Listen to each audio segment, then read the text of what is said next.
I'm going to throw another wrench into this hypothetical world. Let's say wide receiver Jaxon Smith-Njigba. Is that how you pronounce his name? I'm so sorry if I mispronounced it. Njigba. Let's say he's there in addition to Bijan Robinson.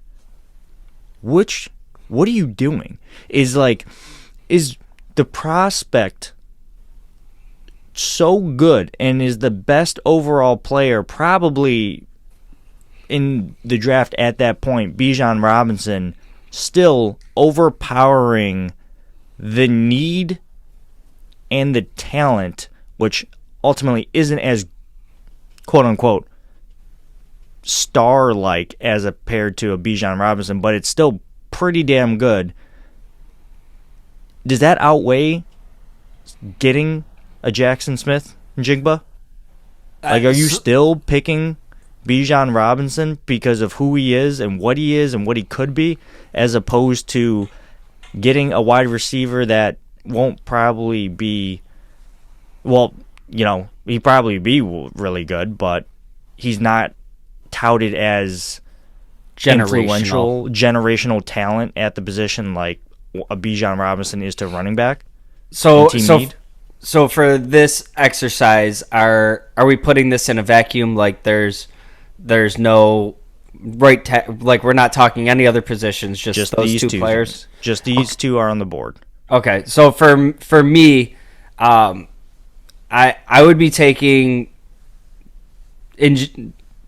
the wide receiver position here. I don't want to keep butchering names. Yeah, you want. We're so good at that.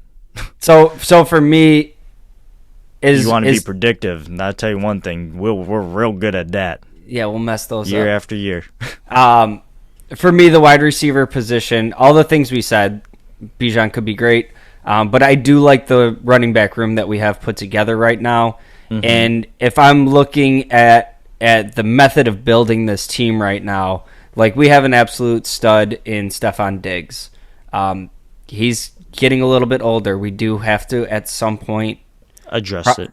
Cross the bridge of thinking about life after Diggs.